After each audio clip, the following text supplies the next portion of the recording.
kabar Indonesia yang dipersembahkan oleh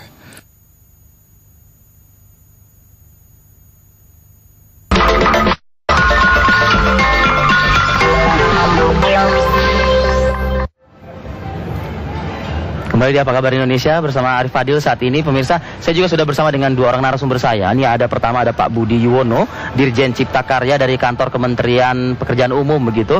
Dan di sebelah Pak Adi juga ada Pak Adi Tama, Dirjen Pengendalian Penyakit dan Penyihatan Lingkungan atau yang kita sering sebut dengan Dirjen PPPL begitu Pak Adi ya. Selamat datang Bapak-bapak di sini. Kita masih akan membahas ini terkait dengan penyediaan air minum dan sanitasi berbasis kemasyarakatan. Seperti apa yang kita sebut dengan singkatannya PAMSIMAS ini, kami akan hadirkan dulu paket tayangannya untuk Anda.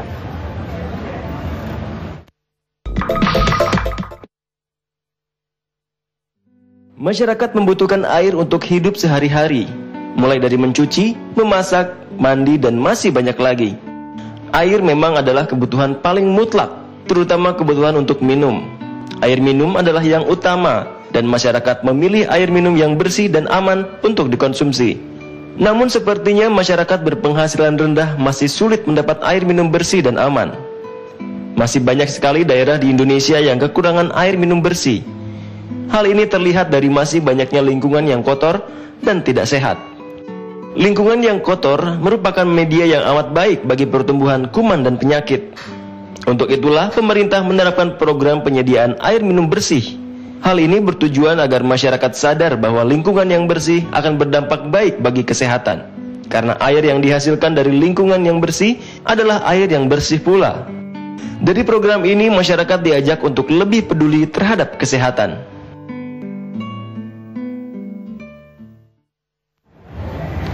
Ya, kita sudah menyaksikan tadi Pak Budi, Pak Adi.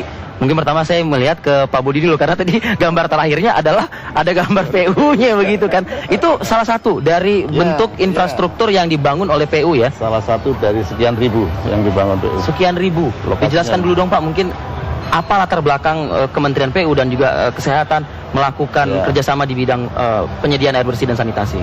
Jadi kalau kita lihat ya, faktanya memang dalam hal bicara fasilitas air minum, kita masih harus bekerja keras. Karena dari MDG saja kita harus bekerja keras untuk mencapai, saat ini kurang lebih 47%, kita harus mencapai hampir 70%. Itu selama 5 tahun ke depan. Nah, pemerintah kebijakannya adalah yang untuk perkotaan memang diserahkan kepada kemampuan PDAM untuk meningkatkan pelayanannya. Pemerintah akan konsentrasi kepada masyarakat berpenghasilan rendah, baik itu yang ada di pedesaan maupun yang ada di pinggir-pinggir perkotaan. Makanya dikenalkan sejak 3 tahun lalu program yang namanya PAMSIMAS ini. Program air minum berbasis sudah berjalan 3 tahun, Pak. 3 tahun. Targetnya kurang lebih 5.000 desa yang sulit air. Ya. Saat ini sudah berjalan 3 tahun. Kurang lebih sudah 3.750 terrealisir di lapangan. 3.750 titik pembangunan sistem yang sudah dibangun di pedesaan dan pinggiran kota. Kalau misalnya aku ke Pak Adi sekarang nih Pak Adi, pembangunan tadi dikatakan ada 3.000-an, ada ribuan lah begitu ya ibaratnya. Ini based on memang dari data yang masuk ke kantor Kementerian Kesehatan, mereka banyak yang mengeluhkan penyakit terkait juga buruknya air bersih atau seperti itu kah? Yang pertama saya mau tegaskan dulu kalau dari kacamata kesehatan, itu peranan lingkungan itu besar sekali. Jadi ada teori namanya teori Bloom gitulah ya, yang menyebutkan bahwa dibandingkan dengan pelayanan kesehatan, dibandingkan mengobati ke rumah sakit, dibandingkan dengan genetik, maka peran lingkungan itu besar sekali.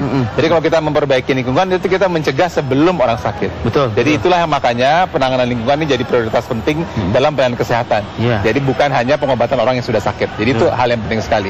Nah tentu saja daerah-daerah di kita ini masih cukup banyak yang perlu penanganan lingkungan. Nah itulah yang akhirnya kita pilih 5.000 desa yang akan dilakukan PAMSIMAS dan sebagian sudah dilakukan itu. Jadi memang lingkungan ini jadi hal penting untuk mengintervensi kesehatan supaya orang jangan sakit. Itu prinsip utamanya. Berarti artinya kita feedback dulu dari masyarakat begitu ya, mungkin ya mereka ada mengeluhkan apa begitu segala macam. Feedbacknya bisa dua, bisa dari kita data kita. Tapi kalau untuk proyek PAMSIMAS ini yang istimewa adalah feedback dari masyarakat adalah mereka ingin memiliki sumber air minum itu dan mau meliharanya.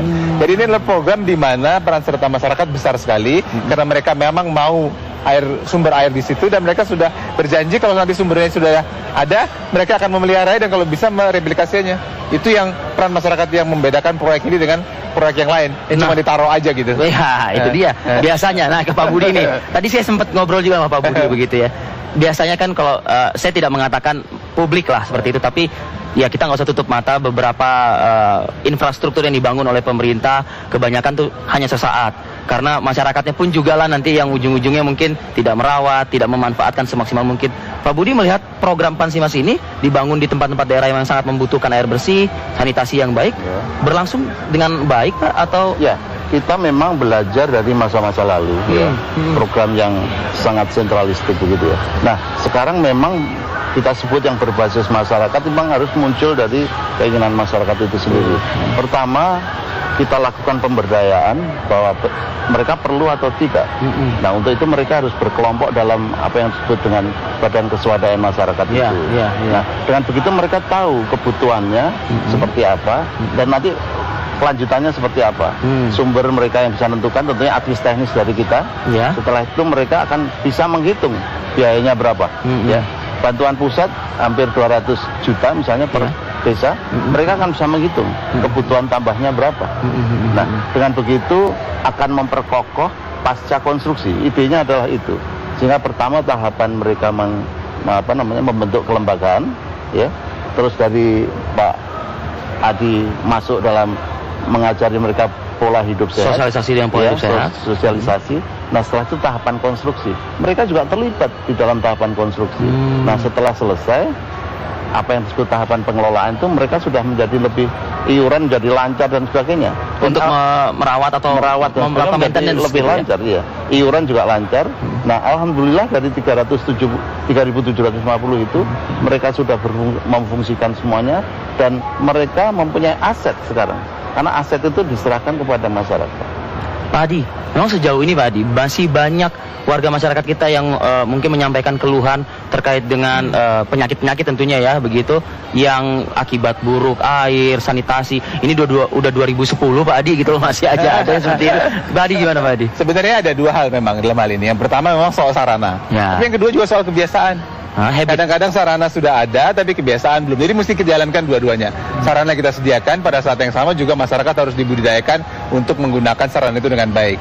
Salah satu contoh yang konkret saja nih, kita data nasional itu orang yang cuci tangan pakai sabun pada beberapa saat kritis tuh masih 20%. Saya nggak tahu apakah punya TV One cuci tangan pakai sabun sebelum makan misalnya begitu. Oh pasti ya. Kan ada beberapa saat kritis semua orang harus cuci tangan pakai sabun. Itu belum semua orang mau melakukannya. Betul. Jadi saya kira dua-duanya kita lakukan bersama-sama. Jalan sarananya tapi juga jalan kebiasaannya. Itu yang penting sekali. Itu bagi intinya kan masyarakat pun juga harus dibangkitkan kesadaran untuk memang mereka harus merubah hidupnya dari yang sebelumnya mungkin seperti ini, dengan adanya alat seperti ini diharapkan mungkin bisa lebih cerdas lagi ke depannya begitu. Pak Adi dan Pak Budi, kita masih akan berdialog lagi nanti di segmen selanjutnya. Apa kabar Indonesia masih akan kembali saat lagi pemirsa.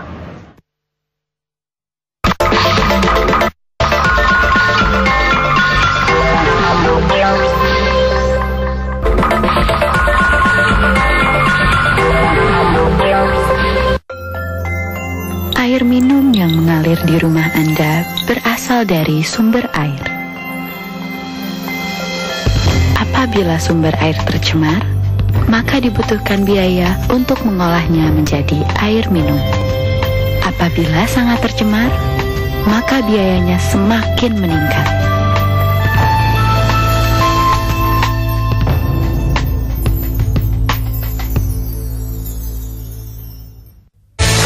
Sekarang dengan membeli 2 ban Bridgestone, Anda dan 3 orang keluarga dapat memenangkan di Ultimate Family Holiday di Universal Studios Singapore.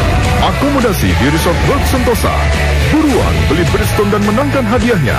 Bridgestone.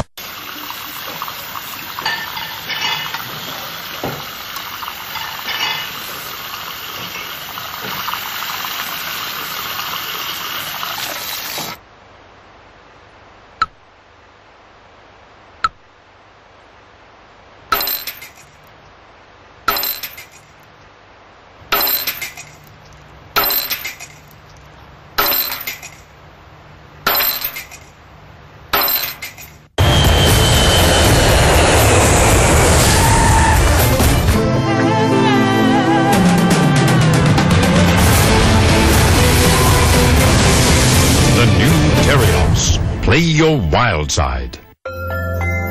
Air minum yang mengalir di rumah Anda berasal dari sumber air. Apabila sumber air tercemar, maka dibutuhkan biaya untuk mengolahnya menjadi air minum.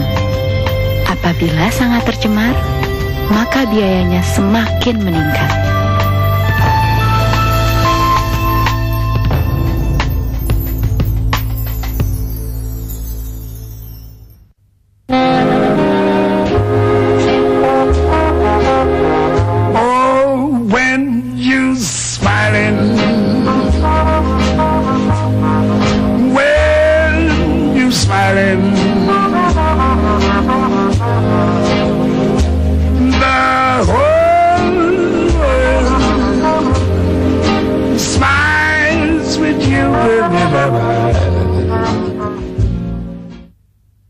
Pemirsa, kita lihat kehebatan deterjen baru ini. Yuk. Permisi Bu, saya mau kasih lihat hebatnya deterjen ini. Kemeja kusam, dijamin putih. Tapi masa itu tenang. Kalau sampai nggak putih, saya jilat semua cucian Ibu sampai bersih. Kucek sedikit, putih. Waduh.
Masih bersama saya di sini di Apa Kabar Indonesia, Pak Budi. Tadi Pak Budi menyinggung sedikit masalah Millennium Development Goal begitu ya. Nah, kalau misalnya ini dilihat dari target yang akan dicapai, sejauh ini bagaimana Pak Budi? Ya, kita tadi saya katakan bahwa kita ada 2 jalur ya untuk mencapainya. Untuk yang di perkotaan memang sudah kita serahkan kepada PDAM. Ya, mereka harus mampu meningkatkan pelayanannya kepada masyarakat. Tugas pemerintah hanya membantu menyehatkan PDAM dan mereka meningkatkan pelayanannya. Kita konsentrasi ke masyarakat yang berpenghasilan rendah, masyarakat yang belum mendapatkan sistem, terutama di pedesaan, dan itu melalui Pamsimas. Tapi sekali lagi bahwa Pamsimas juga sistemnya harus keikutsertaan. Jadi ada minat dari Pak Bupati, Pak Wali Kota untuk ikut program ini. Karena apa? Kembali ke tadi, supaya rasa memiliki program ini juga ada.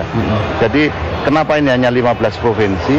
Saya rasa ya karena mereka harus menyatakan minatnya ikut. Nanti ini selesai tahun 2012, kita buka lagi Pamsimas yang kedua. Nah, sama prosesnya seperti itu. Karena kalau kita lihat ya dari catatan kita, tidak seluruh daerah yang kecil pelayanan air minumnya ikut serta ke masalah-masalah air minum ini. Betul. Jadi memang kepedulian pemerintah kabupaten itu sangat penting juga dalam rangka untuk meningkatkan kesejahteraan masyarakat ini. Baik. Nah, ini kalau misalnya ini tadi Bapak menyebutkan 15 provinsi ya? Ya. Nah, ini mungkin ya gambaran untuk yang bisa dikembangkan selanjutnya seperti itu. Ya. Ini yang ikut Pamsimas sekarang. Ada 3 provinsi di Sumatera, ada 4 provinsi di Sulawesi, ada baru satu provinsi di Kalimantan ya, Kalimantan Selatan yang ikut. Dan juga Maluku Utara dan Papua Barat. Pak Adi, kalau misalnya kita lihat tadi dari grafik tadi Pak Adi, memang sejauh ini masih terkategorikan masyarakat di beberapa wilayah tersebut. Sumatera ada 3, Kalimantan juga ada, yang memang masih sangat tinggi ya angka penyakit yang disebabkan oleh buruknya lingkungan seperti itu. Sebenarnya kan gini, pertama saya mau ngomong soal MDG. Tadi kan soalnya disebut MDG. Jadi MDG kalau yang berhubungan kesehatan itu ada 4. MDG 4, 5, 6 sama 7. 4, 5 itu yang bayi sama anak, balita. Yang 6 itu yang penyakit menular. Yang 7 yang lingkungan. Dan ini berhubungan satu dengan lain. Dari 10 ya Pak semuanya? Dari 10. Jadi yang kesehatan itu ada 4. Dan ini berhubungan satu dengan lainnya. Kenapa? Karena kalau lingkungan ini air bersih, jamban ini berhubungan dengan beberapa penyakit, misalnya saja diare, gitu ya. Kemudian kecacingan, kemudian ada typhoid dan segala macam. Itu berhubungan juga dengan angka kematian bayi. Karena angka kematian bayi yang paling tinggi 70% itu diare dan ISPA. Kalau orangnya tidak ada air, tidak cuci tangan pakai sabun dengan baik, maka ISPA akan muncul. Jadi memang ini berhubungan sangat erat dengan MDG. Betul. Karena mungkin kualitas air mereka masih buruk, dan juga tadi bicara masalah, maaf, mungkin jamban seperti itu ya Pak Adi ya, yang tidak memadai atau tidak sangat tidak sehat begitu. Bagaimana Pak kira-kira Pak? Pasti banyak masyarakat yang menonton saat ini yang merasakan bahwa kebutuhan akan air minum mereka masih sangat kurang. Ya. Tapi bagaimanapun kalau kita bicara masyarakat di pedesaan, kita sangat mengusulkan bahwa program ini disusun oleh Pak Bupati atau Pak Wali Kota. Makanya masyarakat sampaikanlah kepada instansi terkait di sana. Harapan saya tentunya Pak Bupati, Pak Wali Kota juga concern terhadap masalah-masalah air dan sanitasi ini. Karena nanti dasarnya adalah keikutsertaan dalam program ini. Saya malah berpikir tadi agak sedikit liar gitu Pak Adi, Pak Budi.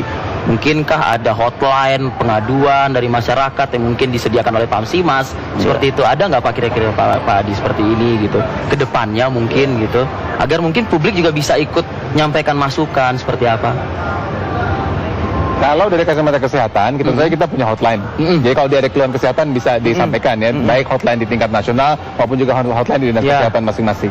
Tapi kalau khusus kita bicara proyek Pamsimas ini, memang kita harapkan masyarakat kemudian berembuk di desanya, kemudian bicara lewat kepala desa dan seterusnya. Itu memang hal yang diinginkan, dan kalau kita turun ke lapangan juga saat ini dari bupati, camat, kepala desa akan bersama-sama karena itu prosesnya seperti itu. Tapi kalau ada orang sakit sih lain lagi ceritanya. Saya tentu saja semua silakan berobat dan silakan mendatangi puskesmas kepada balai-balai pengobatan yang ada ya, silakan. Terima kasih Pak Budi dan Pak, kita masih ada satu segmen lagi ya. Di selanjutnya kita jeda dulu. Apa kabar Indonesia akan kembali saat lagi pemirsa.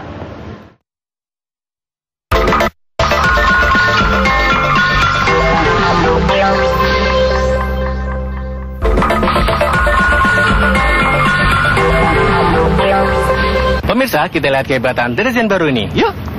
Permisi Bu, saya mau kasih lihat hebatnya deterjen ini. Kemeja kusam dijamin putih. Tapi masa itu? Tenang. Kalau sampai nggak putih, saya jilat semua cucian Ibu sampai bersih. Kucek sedikit. Pote. Waduh.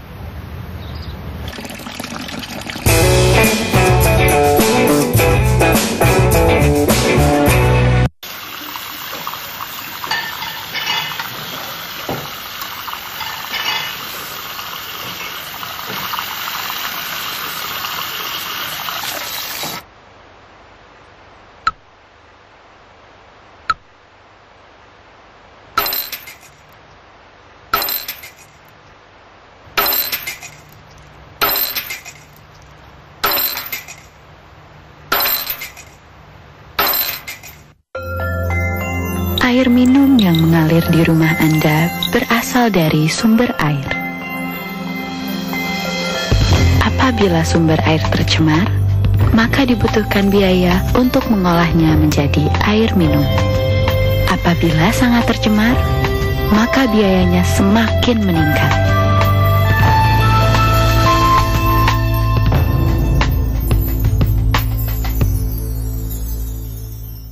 Pemirsa, kita lihat kehebatan deterjen baru ini. Yuk. Permisi Bu, saya mau kasih lihat hebatnya deterjen ini. Kemeja kusam dijamin putih. Tapi masa itu? Tenang.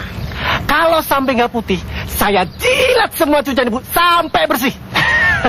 Kucek sedikit. Pote. Waduh.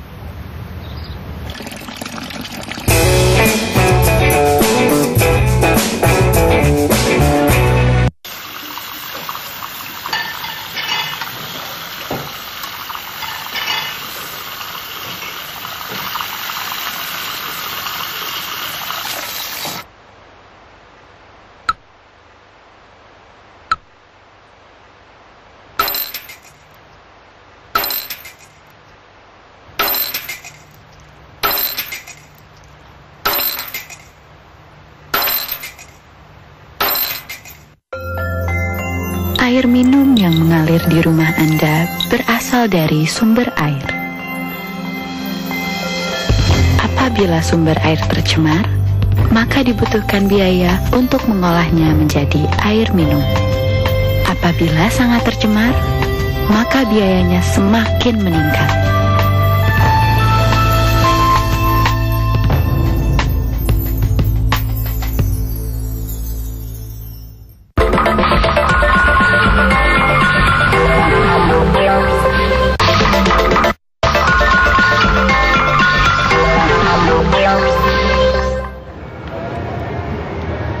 Kembali di Apa Kabar Indonesia, Pak Budi lagi nih, sedikit Pak Budi. Mungkin Pak Budi bisa menjelaskan sampai dengan 2011. Nah, ini saat ini sudah berlangsung apa masih ada proses yang tengah dilakukan saat ini, Pak, untuk penyediaan Pamsimas ini? Jadi Pamsimas yang ini, yang pertama ini kita akan menyelesaikan sampai 5.000 2012. Ya. Tapi sekarang kita persiapan untuk membuka Pamsimas baru supaya provinsi-provinsi atau kabupaten kota yang belum ikut bisa ikut serta. Betul. Ini sekarang proses itu. Baik. Lalu Pak Adi, sejauh ini Pak dengan adanya sistem seperti ini begitu, efektif apa enggak Pak di lapangan? Jadi gini, kan untuk melihat itu kita selalu kita bicarakan berdua. Ada dua hal yang kita nilai. Satu, berapa banyak yang terbangun, berapa banyak yang termanfaatkan. Itu satu, output. Tapi sebenarnya ujungnya, outcome-nya kita mesti lihat berapa besar diarinya turun. Bukan, pemanfaatan satu sisi, tapi berapa besar diari turun. Salah satu kan gitu. Berapa besar dengan angka-angkanya turun, ya, gitu. Jadi ada diari misalnya dari mulai angka di sini 17 ribuan turun jadi 3 ribuan pada daerah-daerah yang sudah ada lokasi Pamsimas ini. Jadi dua-duanya mesti dinilai memang. Nah, tapi itu satu. Yang kedua, memang ini harus terus-terusan. Artinya sesudah lokasi dibangun tersedia, penyadaran masyarakat harus terus-terusan begitu supaya orang juga makin ingat lagi. Kalau enggak kembali ke kebiasaan lama. Itu hal yang penting. Ada nggak nih sedikit Pak, aku mengorek sedikit boleh ya Pak Adi ya, angkanya yang memang belum terlalu signifikan, bahkan atau mungkin dengan adanya ini ternyata ya karena mungkin habit dari masyarakatnya juga yang susah untuk diatur seperti itu, mungkin justru malah tidak berubah angkanya. Ada semua angkanya berubah, cuman ada yang berubahnya banyak, ada yang berubahnya belum banyak. Misalnya saja yang komunitas kelompok masyarakat yang sudah buang air besar tidak sembarangan itu, dari yang sudah terbangun saat ini dari 2008 sampai 2010 ini baru 50% yang betul-betul tidak buang air besar sembarangan, padahal airnya sudah tersedia. Artinya berhasil dong. Kan? Tapi kan mestinya kan 100% dong. Orang air sudah ada. Target. Ya gitu. Tapi kalau misalnya kejadian di hari itu turun ratusan persen. Jadi ada yang memang sudah berhasil sekali, ada yang memang masih butuh waktu untuk terus-terusan dijelaskan bahwa itu perlu gitu. Itu salah satu contoh. Pak Budi, namanya alat Pak. Namanya alat nih.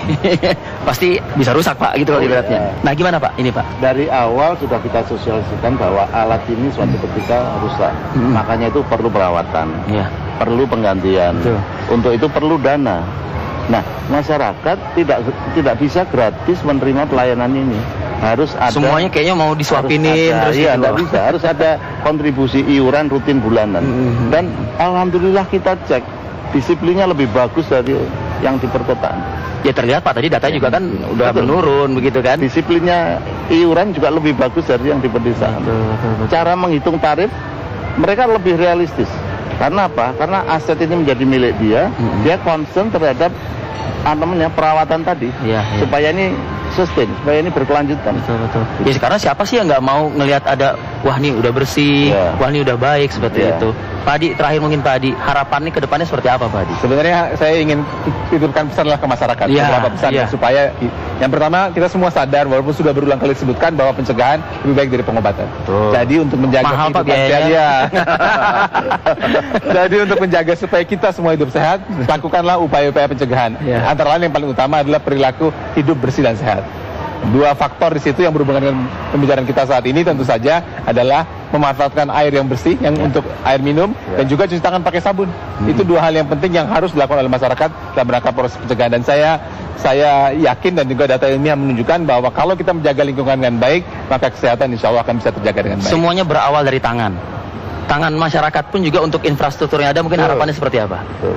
Harapan saya sebetulnya masyarakat mulai menyadari bahwa peran air minum dan sanitasi sangat penting. Untuk itu pengadaan prasarana ini agar dirawat dengan baik. Itu saja. Saya titip supaya sarana yang ada itu dirawat dengan baik supaya umurnya bisa panjang. Hajat hidup orang banyak. Hajat hidup orang banyak. Terima kasih Pak Budi, terima kasih Pak Ditama atas waktunya sudah bergabung sama kami di Apa Kabar Indonesia. Kami masih hadir lagi di segmen selanjutnya di Apa Kabar Indonesia.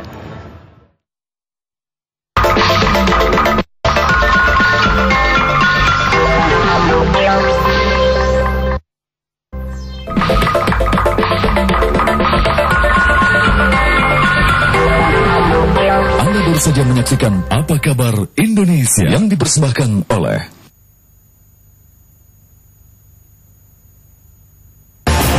Kerja keras pakai kuda, ku lakukan untuk keluarga, tak rasa berat beban hidup. Kuku Bima Energi yang banyak pilihan rasa. Kuku Bima Energi,